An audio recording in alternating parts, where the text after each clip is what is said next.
Welcome back everybody to another Motorbob video, and you join me today at the Yamaha stand at Motorcycle Live. It's setup day, nobody's here yet, so we've got the stand to ourselves to have a look at the new models for 2023, of which there are some real bangers, and I'll save the best one for the end. Now we'll start with the 125 lineup, and first up we've got the XSR 125, which is a bike I thoroughly enjoyed reviewing last year or the year before. Really stylish little learner bike, a bit of a retro vibe.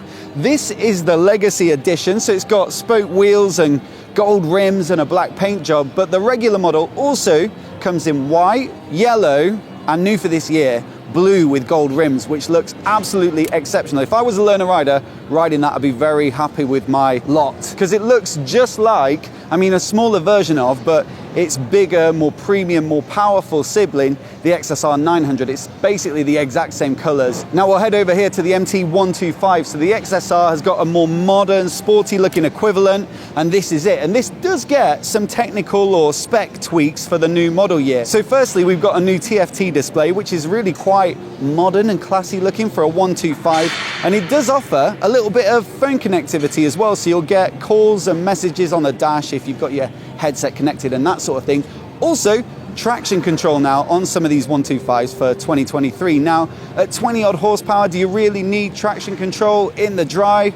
Probably not. But if you're riding in wet conditions, if you commute on it, which you may well do, it'd be a great little city bike, then occasionally TC might just save your ass and you'll be grateful it's there. But I gotta say, my favorite update to the 125 lineup is this, the R125. Now it also gets the new 5-inch TFT display with the connectivity. It also gets the traction control, but I think it's this new styling package. Let's go around the front and I'll show you, because it's the front end where it's most apparent. You see, the R3 is what it used to look like with the twin headlights, but now it's got a front end that looks much more like the more aspirational bikes, let's say, in the Yamaha lineup. So the R7 and R1 with that single headlight in the middle, the projector, and then the little DRLs down the side. Super sporty looking, very nice, and I think it's much like the XSR. If you're riding that and you're a learner, then you're doing pretty well. It's a lot better than the bike I learnt on.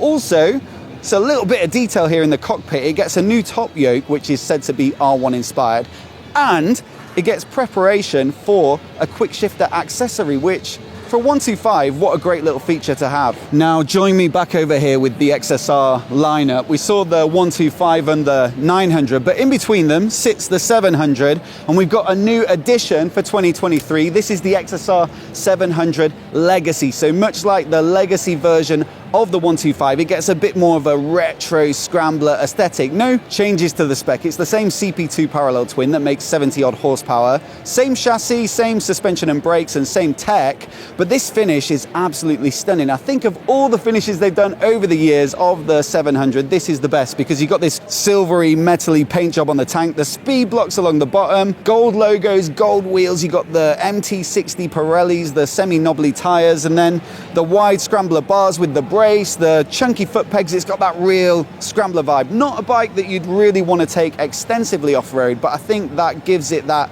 chuckable backcountry road nature, which is so fun to ride and goes perfectly with the liveliness of the engine. Now again, we've got an MT equivalent, and if you've never seen this bike before, then you must have been hiding under a rock. It's the best-selling middleweight naked probably of the last 5 or 10 years. This is the MT07. Again, not a big styling update. It looks the same as last year.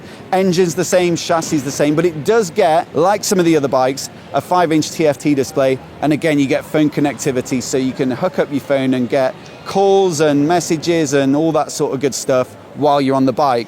Not for everybody. Some people like to get on the bike to get away from their phone, but if you're commuting or you're using your bike for practical purposes, then it might come in handy. And also, the rest of the market is pushing forward on the tech in this sort of middleweight sector. This has always been a great bike for the engine and the riding dynamics, but other bikes are really pushing forward, and so it's nice to see this feature on the Yamaha keeping pace with the tech that's available elsewhere in the middleweight market. On top of that, this is now prepped for the quick shifter, so it's pre-wired to take the quick shifter accessory. I tried it out recently on the R7 and it really does work quite nicely. I wouldn't say it's the most refined quick shifter, but once you get the engine singing, which is where you want it when you're properly on the gas, it works well. And also, I think it's quite well priced. It's not as expensive as quick shifters from some other manufacturers. Now, before we get on to the next bike, I just want to say a massive thanks to Manscaped for sponsoring this video. And they just sent me their performance package to check out, which offers a bunch of their best products all in one box. So you get the headliner, the Lawnmower 4.0 body hair trimmer, which features their anti-nick skin-safe tech, as well as this handy little LED light so you can see exactly where you're trimming away. On top of that, there's the Weed Whacker nose and ear hair trimmer, which has 360-degree blades and the same skin-safe tech, and if you've ever nicked the inside of your nose, you'll definitely know about it. Now you get their Crop Preserver ball deodorant and Crop Reviver ball toner spray, their Shears 2.0 6-piece stainless steel nail kit, and for a limited time, you'll get 2 free gifts. Firstly, their Shed travel bag, which I think looks super stylish, and then also a pair of their anti-chafing boxers, which I think are mega comfy, and that's much appreciated when you're on the bike. It's the perfect Christmas gift for this year, so head to the link in the description and use my promo code and you'll get 20% off, plus free international shipping, plus the 2 free gifts. So once again, a massive thanks to Manscaped for their support. Now over this end of the stand, we've got the sort of Tenere zone, which is a nice place to be if you like Teneres. I really like the World Raid. I rode that at the off-road centre in Wales last year, and I was so impressed with, I mean, it's got the big 23-litre tanks. If you're doing distance, that's good, but for me, it was the suspension upgrade. It really does absolutely transform what was already a really good bike off-road into something that's exceptional. I'd say it's the best middleweight adventure bike that I've ridden in terms of off-road capability. It doesn't get an update, unfortunately, but it's already pretty good, and it was only announced last year, so it's not really ready for one. But the regular Tenere 700 gets the same vertical TFT display as you'll find on that bike, so that's a nice little boost. There's not a lot of tech on this bike. There's not loads of riding modes or rider aids, so it's not like it really does need it from a managing your settings perspective, but some of the phone connectivity, again, if you're into that sort of thing, could be handy. Also, you can set it up to send fault codes back to your dealer via your phone, which is an interesting feature. I've never heard of that on any other bike, and I'd love to know from somebody who's bought the World Raid if they've ever had to use it and if it's ever saved them in the middle of nowhere and someone's come to rescue them. That'd be a great story, so let me know in the comments. Other than that though, you've got the quick shifter preparation. Probably of all of the 700s, it's the bike you'd be least bothered about it, but some people might want to fit that, and so it's nice to have the option now. There's a new ABS setting, so previously it was just on or off. If you're confident off-road, of course, you're going to switch it off and allow you to slide the bike around a bit, but for some people where you want a bit of reassurance, you can leave the front ABS on, switch it off at the rear, and you can skid it around and skid it into turns and stuff without losing the front end. So nice features, a couple of other little tweaks like LED indicators, but I think the best thing about it, this is the rally model that's slightly more off-road bias spec, so you get a bash guard and that. Same colorway. I like that one though, white with the red speed blocks, but my favorite new Tenere has to be this sort of matte khaki green. I think adventure bikes always look really good in that sort of military spec. My Tiger 800 XCA is khaki green as well, and I picked it probably for that reason because I'm so vain. But yeah, this looks also very good, especially with these soft accessory saddlebags. Now, the last 700 in the lineup is the Tracer 7. That's just over here, and it gets a few little tweaks as well, like the quick shifter preparation and the TFT dash. But what I think I like most about it, and it's not this one, I'm afraid, but the GT model, which gets the touring windscreen and the comfort seat and the hard luggage, is available in this really nice, I think it's called Icon Blue. It's like a dark matte blue, and it really does look very, I think it looks a bit more premium than the other finishes. Now, it's worth a little shout out for the Nikon. It's a bit of an unusual bike. I've got to say, I've never ridden one. I'd love to ride one. I'm going to hook that up this year with Yamaha because I really want to know what this, let's have a little look down here, what this unusual front end feels like. So you've got two 15-inch wheels and then a pair of forks either side, and apparently it gives you this incredible grip and stability at the front end.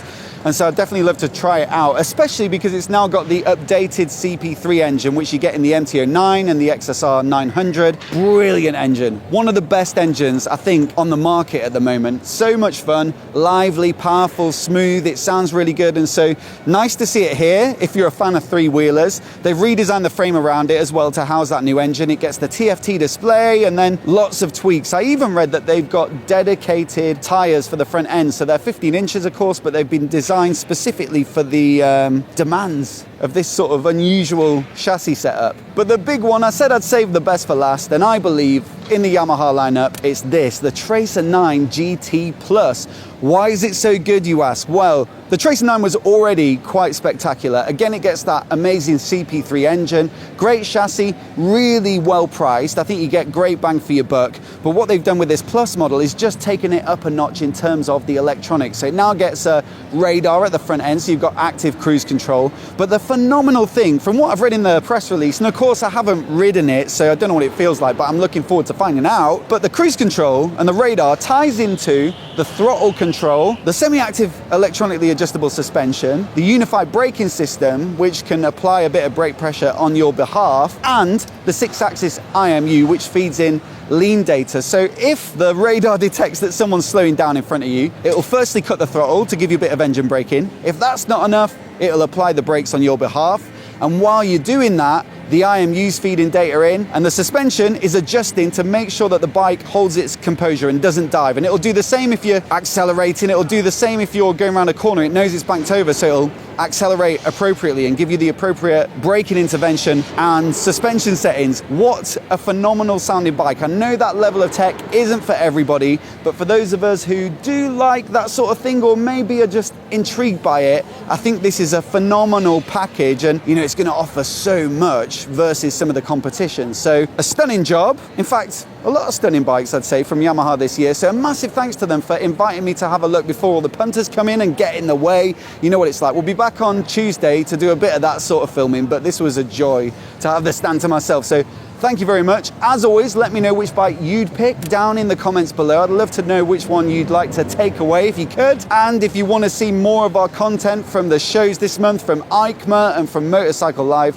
I've made a playlist that you can click on it here and see all of our wonderful videos. So thanks for watching, and I'll see you in the next one.